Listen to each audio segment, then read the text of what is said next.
Okay, so I'm a linguist, so my approach is a bit different. I feel a bit as an outsider here because my methodology is not the same. But I would like to share with you some objects of concern which I thought might be useful to express here. So the title is Language, Mankind Biospheric Catastrophe, so what?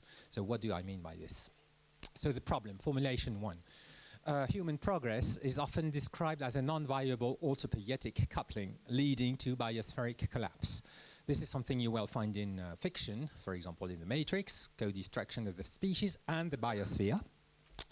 And so in The Matrix, mankind is described as a disease with a big, what I call big data womb, in the big data womb, that is the Matrix. And for example, every mammal on this planet instinctively creates a natural equilibrium with its surrounding environment, but you humans do not. So this is a Smith who is talking here. You move to an area and you multiply and multiply until every natural resource is consumed.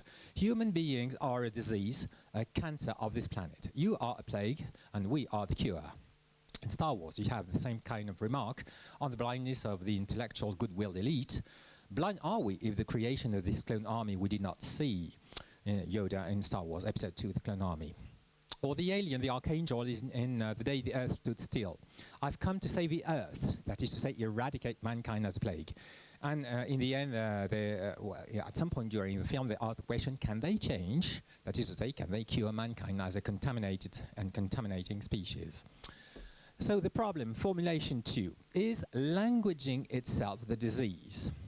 I will now turn to a more distant text in the past, the Genesis, the Tower of Babel myth, or let's say allegory or narrative. So, mankind in the Tower of Babel unite in a project that goes against divine will. That is the way in which it is presented to us. And the project is abruptly terminated, not by the destruction of the tower itself, so we are not talking about Sodom and Gomorrah, but by the dislocation of mankind's one language, and I'd rather say languaging. So the disruption of the languaging process and the global dispersion of ethnic fragments, that's how it should be interpreted. The interpretation of the co-evolutionary dynamics constituting jointly humanity, civilization, and the Anthropocenic biosphere. And so in this myth, languaging is seen as the accelerator of co-evolution into co-histories. And this is the process which has to be interrupted. So the question is the Babel Tower story a kind of warning against what will inevitably happen if languaging is not either disrupted or tamed? Claude Agege in 1978, when I started thinking about the Babel myth, I tried to see what people had said about that question. And Claude Agege came up with the same question. Pour la toute première fois dans l'histoire, so for the very first time in history, un peuple identifie dans son livre son destin social et linguistique avec celui de l'humanité entière. For the very first time in history, a people identifies in its book, in the book of itself, its social and linguistic destiny with that of the whole of mankind. That was in Du temps mythique au temps du langage. But he does not go so far as to suggest that languaging is destructive and to be disrupted. So let us turn to Jean Baudrillard's theory of history to try to understand what happened in this text about the myth of Babel. Jean Baudrillard, in his theory of history, says, cela a toujours été pour moi non une méthode mais une forme d'anticipation. So it has always theory of history has always been for me not a method but a form of anticipation. Aller par anticipation au bout d'un processus, to go by anticipation to the end, the far end of a process. Pour voir ce qui se passe au-delà, to see what happens beyond. Je pense toujours que ce qui se passe ou pourrait se passer au-delà est en fait déjà là dans le processus même et que la fin est déjà là à partir du commencement. I always think that what happens or could happen beyond is actually already there in the process itself, and that the end is already there right from the start. Tout se développe en même temps. Everything develops or grows jointly. Les commencements et les fins marchent en parallèle. Beginnings and ends work together in parallel. It looks as if you were talking about autopoietics here. So that was Entretien avec Jean Baudrillard, réalisé par Raphaël Bessy. Ça remonte donc à... je n'ai pas mis de date. Désolé. In order to try to sort this out, I would like to insist on the fact that there are two phenomenological perspectives, two phenomenological approaches to languaging, one in the third person and one in the first person. First of all, in the third person. The one based on Maturana, so languaging defined as a recursive coordination of coordinations within the consensual domain of interactions. We have this beautiful paper by Vincenzo in Intellectica. Si le languaging est désormais présenté par Maturana comme fondé sur la coordination consensuelle de doings, nous proposons sur la base de la notion de sphère opérationnelle précédemment introduite, la définition suivante. Le languaging est un processus opérationnel relationnel se déroulant tout au long du cours du vivre humain, qui implique des relations observables. This is where I talk about the third person perspective, observables, à multiples échelles entre les sphères opérationnelles des individus engagés, où la spécificité des opérations observées, once again, est explicable grâce à la notion de coordination consensuelle récursive et qui constitue nos différents faire dans la coexistence. And up to now, the different presentations we've seen up to now are talking precisely about this, one way or another. And so you know the docs about Maturana and living systems. So this is something I've no time to spend on this. And now I'm moving on towards the languaging in a first-person perspective. And so this is what we try to bring into the matter when we founded what we call inactive linguistics. So the question that linguists are trying to address is the fact that when we talk about coordination of coordinations, we should try to describe grammatical forms and syntactic structures and morphological units and lexical units as precisely units of behavioral units, units of action, which are performed in the interactive relation and which make it possible to cause experience to emerge and to synthesize micro-worlds. And so, in the first-person perspective, languages is a recursive coordination of interactions in which living agents engage as participants, causing themselves and each other to orient jointly the realities they enact. I'm talking here about linguistic meaning as enacted reality, micro-worlds in the sense of Varelian sense. The coordination is materialized by signifying processes in specific languages, that is to say, embodied signifiers performed by interactive engagement. And that is the object of inactive linguistics. Linguistic meaning is the way in which verbal activity contributes to shaping reality as enacted micro-worlds. Linguistic meaning is not necessarily experienced as a separate mental domain of representations and ideas, referring to a real world which exists on the side, or commenting on it, or imagining an alternative one. Uncommented perception experienced as first-order reality is already shaped by what I call phantom languaging in the first place. So phantom languages is the fact that when you see a mic, for example, of course you not only remember what you already did with the mic, and so you integrate the affordances in the perception of the object, but you also incorporate in it all the sentences which you heard about a mic. And so every time you perceive something, what I call a phantom languages is incorporated in what Alain Berthoz calls perception, the perception in action of the object. Perception in action is both the fact that the perception is anchored in the embodied sensory motor loops, but also that it retrieves all the sensory motor loops which are relevant for the synthesis of the apparent object, including languaging.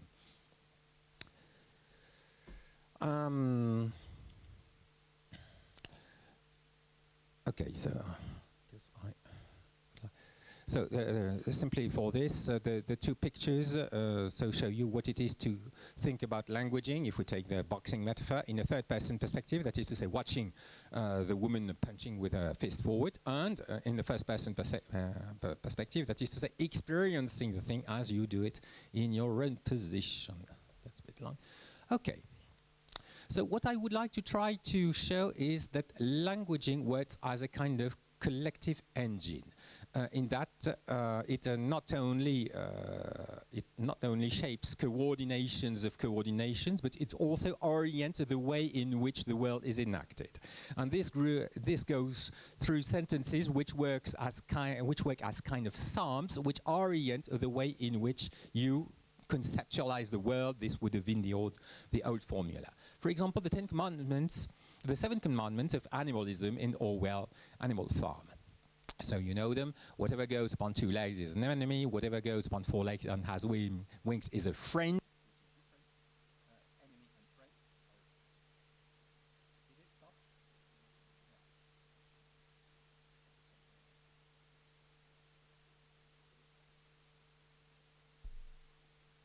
This one? Maybe I touched the button. I know.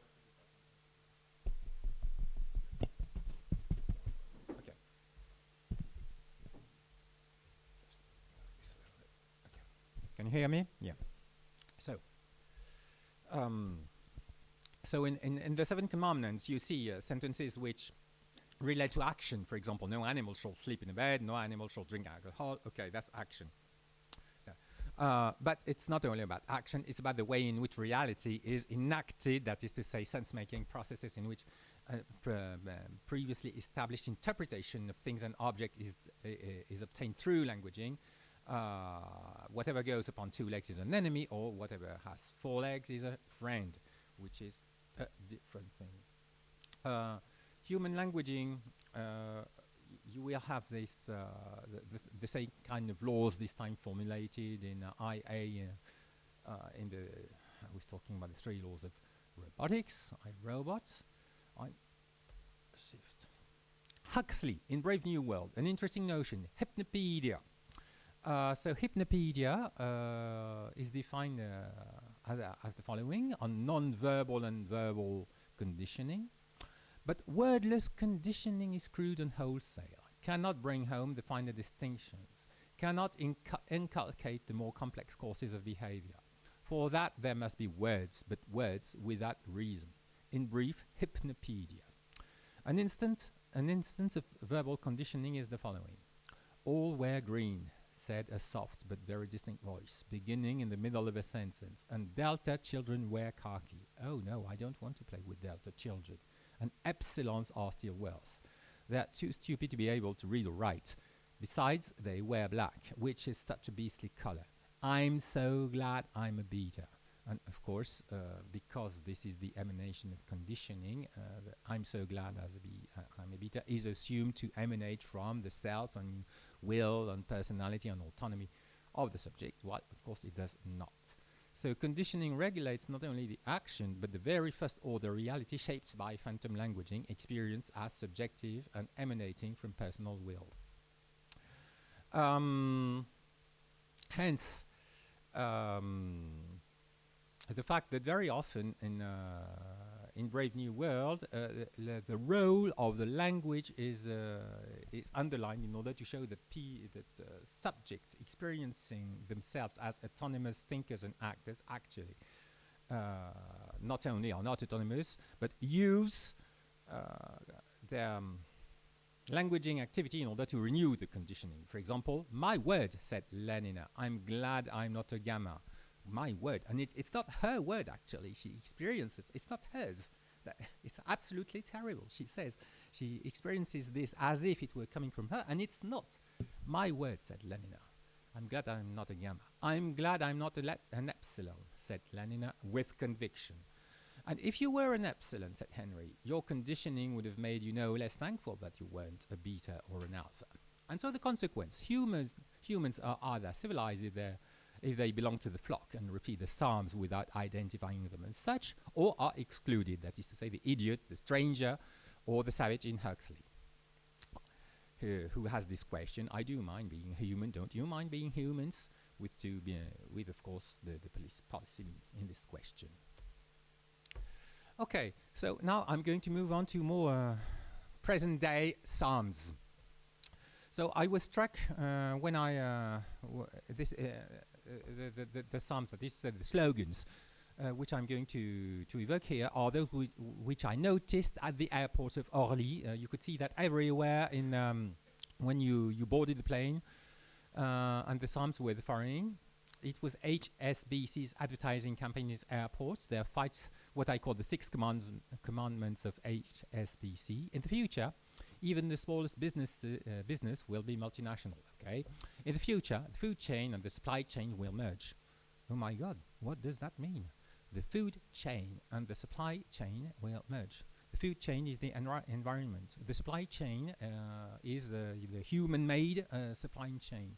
That is, this implies the complete substitution of, or the complete takeover of the natural food chain by the artificial human-made supply chain, which places us in the role of God, actually, if you come to think about it. So if you start thinking about what this kind of slogan actually says, it's absolutely terrifying. But when you when you board the plane and just see that, it looks like a perfectly normal and natural slogan, which forms mentalities and shapes the reality in which you live without your being aware of it. We are not so far from Aldous Huxley, I think. Another one in the same in the same kind of values. In the future, age will be no barrier to ambition. That was another one. So these were the pictures which you could see at the airport. And there was a comment in one document from HSBC, but that's an internal document. However, measures need already to be taken at the level of the food and feed chain to limit the presence of dioxins in food and feed. I'm not going to take time to analyze the meaning of food and feed, but it's obvious that in this context, both food and feed are not polysyllabic, because normally, what is the feed chain? I mean, the notion of feed chain is a serious problem in itself too. So, languaging is being reshaped from the inside through slogans and through the redefinitions of lexical values. For example, recently, Antoine Petit, PDG du CNRS, and it was during the 80th anniversary of CNRS recently, he declared the following: une loi ambitieuse. So he says that for CNRS he wants a new law. Une loi ambitieuse, inégalitaire, oui, inégalitaire, une loi vertueuse et darwinienne qui encourage les scientifiques, équipes, laboratoires, établissements les plus performants à l'échelle internationale. Une loi qui mobilise les énergies. So I'm not going to comment on the ideological dimension of the thing. That's not my point. My point is, as a linguist, what happens to languaging here? Of course, loi, by definition, means égalitaire. By definition, in a republic like that. And so, here, the law, sorry, 1 minute. Sorry, okay. Okay, well, that's all. So, loi normally activates égalitaire, which is neutralized by inégalitaire. As he knows that inégalitaire is not the property which is normally activated by law, he confirms it. Oui, inégalitaire. So this has to be confirmed. And so, why can he confirm it? Une loi vertueuse. So inequality is assimilated with virtue. And Darwinian, and then you have the authority of the father figure and the connection with naturalism. So you see, this is typically the kind of slogan in which lexical values are being reworked from the inside through a piece of languaging, which is conducive to a kind of renegotiation of the semantic contract by which we all see the world through the words we use. And of course, this is dependent on two things. First of all, a linguistic dimension, that is to say, the way in which sentences are organized and meaningful. And secondly, the context in which the sentence is performed. For example, the fact that the person saying it is not just somebody in a pub, but the president of CNRS with media coverage and dissemination of the message. And so this coincidence between the technical distribution of the message and its semantic organization. A few examples left, and then I'm done. Ignorance is strength, freedom is slavery, war is peace. So this was a comic strip.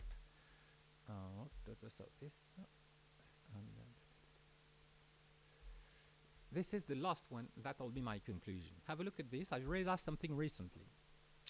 So, of course, you all know Mein Kampf, Mon Combat. What I realized recently, so maybe this is commonplace, but I haven't found any trace of it in the literature so far, so I'm still inquiring. Mein Kampf was published in 1925, written in 1924, 1925, and published in 1925. But 3 years before, there had been a book by Ernst Jünger, so the man you can see on the left of Mein Kampf, Ernst Jünger, the man who wrote L'aube der Vocale, L'éloge des voyelles, so a treatise about phonosymbolisms of vowels, which was very useful for Hitler to write his speeches, his so efficient speeches in terms of embodiment. And Ernst Jünger had also written in 1922 the book you can see on the left, that is to say, Der Kampf als inneres Erlebnis, which means fight or combat as inner experience. And so when I saw the two, and we know that Hitler is a fervent reader of Ernst Jünger and a fervent user of Ernst Jünger's ideology, even though Jünger himself is not a Nazi. That's the ambiguity of the thing. Hitler wanted Jünger to have a position in the Third Reich, and Jünger refused, which, and for this reason, Jünger almost had serious difficulties with the Third Reich, but Hitler protected him in spite of everything. And so, if you have a look at the two titles, Der Kampf als inneres Erlebnis refers to the fights which Jünger had experienced during World War I, and he talks about them as an external experience which you simulate and repeat afterwards. That is to say, it is a reflexive account of already lived experience. And this in Hitler becomes Mein Kampf. That is to say, Der Kampf als inneres Erlebnis, which has been interiorized by the character itself. And so my point here is that the title does not actually refer to what Hitler does as a fighter in the world in order to change it. Mein Kampf refers to the way in which Hitler has interiorized an element of languaging which had been prepared by Jünger and which is unreflexively interiorized by the character of Hitler, who becomes an agent coinciding with his own fight and changing himself through the way in which he interiorizes the work of Jünger. I'm sorry, I'm a bit dizzy. I don't know if I'm very clear on this. And so, my conclusion is, my conclusion is on the photograph. For this to work, you need three things. First of all, the linguistic dimension. Secondly, the verbal interaction. This is what you can see, Hitler with my microphones and the setting on stage. And thirdly, the extension, the technological extension, which can be in direct presence, for example, the speeches in Nuremberg, but of course, today you don't need any Nuremberg anymore. You have Facebook, you have Cambridge Analytica, you have this is my digital life. You know how this works. So you can replace the technological extension by the devices of today, which you know. And this makes languaging a very difficult, a very dangerous activity, which creates individual psychoses which are possible to disseminate and generalize. I've had the feeling that this is what is happening right now. And, as I was saying in the introduction, it's an object of concern. Thank you very much.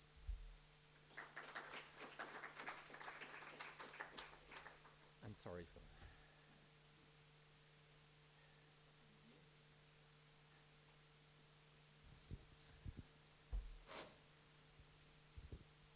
Thank you for that. I found that very interesting.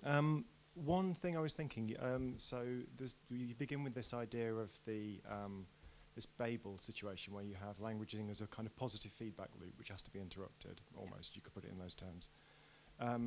It was interesting to me when you showed the HSBC adverts in particular, because one thing that recalled to me is the way that there's this artist Jenny Holzer, who did these kind of ironized slogans, slogan works, and that was picked up later by David Byrne, and it's kind of become there was a period when this kind of ironization of corporate sloganeering became a kind of, you could see that as a kind of negative feedback attempt to kind of prevent the internalization of these discourses. And what was interesting to me is the degree to which companies like HSBC seem to have kind of, this new wave of sloganeering kind of incorporates that ironization. There's a kind of lightly comedic kind of quality to the presentation with the fish kind of on that picture and stuff. And I wondered if you had any thoughts about that, how there's this kind of response to this kind of two-directional kind of fight back going between the culture and people trying to impose these structures upon us. What I keep wondering is that I don't know if the people who write this are aware of what they are doing actually. I have no idea about that. And when I listened to the previous presentation, I had the feeling that the people who fail to detect the colorless green idea, sleep furiously, or Skask, we are on the same wavelength here. And what is being done experimentally in some of the presentation we saw this morning is, well, this happens to us every day in everyday life situations, such as boarding a plane in an airport. And in my view, I mean, as a linguist, the main interest of the presentation I saw this morning were precisely the connection between what was being done experimentally and the experience which I lived as a living agent in the first-person perspective in the real world, because this happens constantly. And this, of course, is conducive to the world which you know. I didn't take the time to talk about global collapse because, but it leads directly to this, obviously, because actually what is happening to languaging is that languaging is being used in its creative dimension. Languaging makes it possible for you to become aware of whatever you like at any moment, whatever the circumstances are. For example, I'm free to say colorless green ideas sleep furiously, even if we are in a place with no relation to colorless green ideas or whatever. Trouble is that normally languaging is constrained, and this is what was called faithfulness this morning. Faithfulness is a form of constraint. If you free languaging from that constraint, and this is called freedom of speech, unfortunately, and there is a strong political and ethical dimension there. But if languaging goes unconstrained, in that case you become free to coin whatever psychotic, inactive vision of reality, and you are free to draw people around it because they like it. There's something incredibly perverse about that. For example, suppose I say Mexicans are rapists. No, it doesn't matter whether this is true or false. It doesn't matter whether I believe it or not. If the listeners like it because it suits their interests, their pulsions, their own values, their own vision of themselves, if it suits them, they will inevitably be attracted by that because it matches their needs and expectations. And so the risk is enormous there. And I think when we study languaging, and at this historic moment when civilization is accelerating and maybe heading to something worrying, it's also our duty to have this kind of questioning. That was my concern. Thank you, a fascinating talk. Just a comment, maybe it's like off the mark, but if I understood you correctly, it's interesting to think of what many monasteries do, and that is the rule of silence. And when I understood the rule of silence, I was really struck by it because the main reason for the rule of silence in a monastery is actually practical.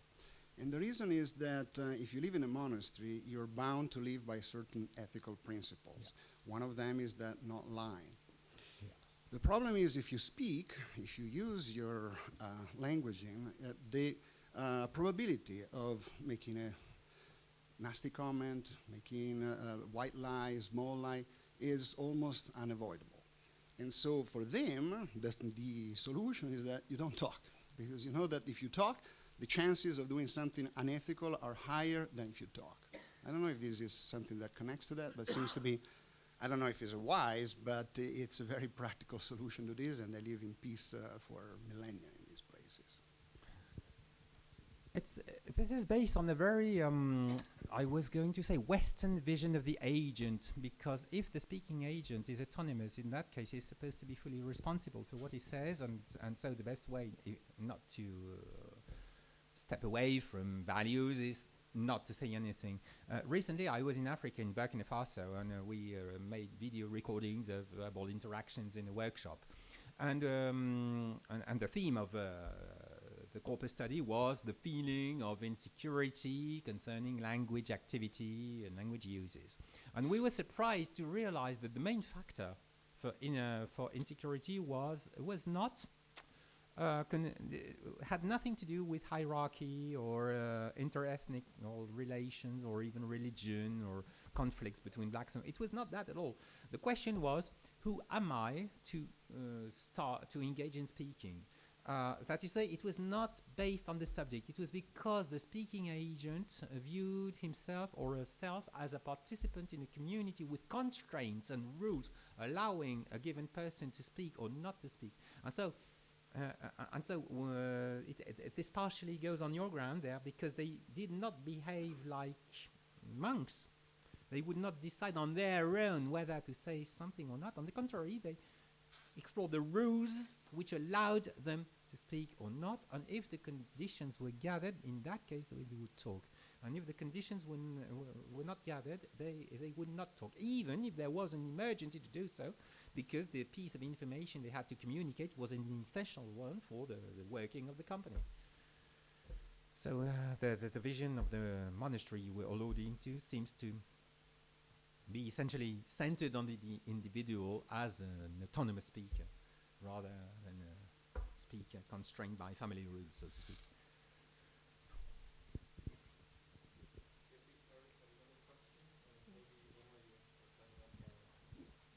Okay, thank you a lot. I'm going to speak French because I suppose it's easier for me anyway. Vous dites que à un moment que le langage est dangereux ou que les humains sont un cancer pour l'humanité. Je voudrais juste en point rappeler que Claude Imbert a fait un ouvrage sur Claude Lévi-Strauss, sans jeu de mots, parce que la première est une femme et l'autre est un homme, sur la traversée de l'Atlantique, pour montrer effectivement ce problème, non pas de la faillite des élites, mais d'une conscience d'un phénomène qui va leur tomber dessus, c'est-à-dire l'hitlérisme que vous évoquez, et leur incapacité totale, malgré leur assurance en leur rationalité et leur savoir, à régler ce problème, d'où la solution trouvée par Lévi-Strauss pour essayer de le régler. Et donc ça, c'est une première proposition, c'est-à-dire je me demande jusqu'à quel point effectivement nous sommes dotés d'un langage qui a ses effets pervers et nous sommes nous-mêmes dangereux, mais le point que je voudrais évoquer, et je pense qu'il sera évoqué cet après-midi aussi, c'est que j'ai l'impression qu'il manque un peu l'écriture dans tout ce que vous dites. C'est-à-dire qu'il y a pas mal de choses qui fonctionnent très très bien pour le langage. Et par exemple, ce qu'il y a de manifeste dans l'écriture, et ce qu'explique Olson, c'est que pourquoi c'est une technologie de l'intellect qui ne marche pas, c'est parce qu'il manque tout le système paraverbal, les signes, l'intonation, etc., et qu'on a énormément de mal à se faire comprendre, quoi. Et je pense que la question de l'écriture du monde, écrire le monde ou définir le monde avec le langage seul, c'est insuffisant, c'est-à-dire dans la mesure où l'écriture du monde, elle existe, mais de manière complètement différente et peut-être des fois plus puissante que le langage. Le monde s'écrit politiquement, avec des lois, etc., mais il s'écrit aussi scientifiquement, c'est-à-dire des choses, il y a des réalités du monde qui nous apparaissent parce qu'elles sont écrites. Il n'est pas vraiment sûr qu'on les trouve dans la nature. Oui, merci. Right. So I'll answer in English for everybody to understand. I'll take 2 points in what you said. The first one is that you said that that politicians seem to be unable to cope with the difficulties we mentioned. Trouble is that politicians are totally unaware of that. Last year there was a conference in Moscow, and the title of the conference was Cognitive Science in the Face of 21st Century Challenges, the challenges of the 21st. So this was a beautiful title, and I didn't know that's a joke. Nobody ever wants to seriously do a conference about that. That's not serious. So when they invited me, I asked them, okay, you really want me to say something about that?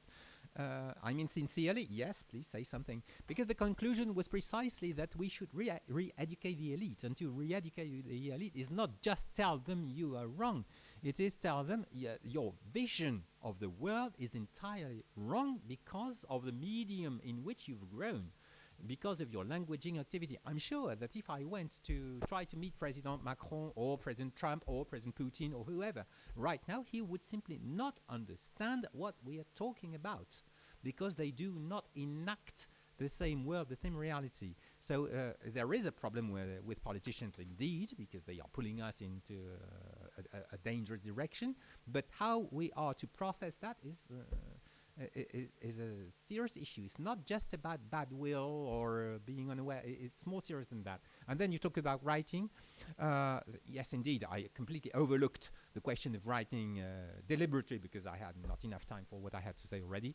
One of the elements in writing is that writing produced the impression that that meaning is located intrinsically in the trace of the activity. Writing is no longer perceived as the trace of an activity, and so it means something intrinsically irrelevant of the source.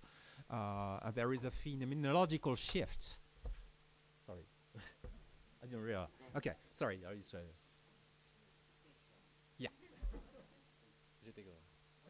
Okay. Oui. I'll stop there.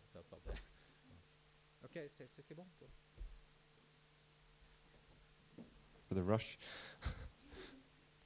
We can probably go on with this conversation over lunch anyway. So thank you, Didier, again.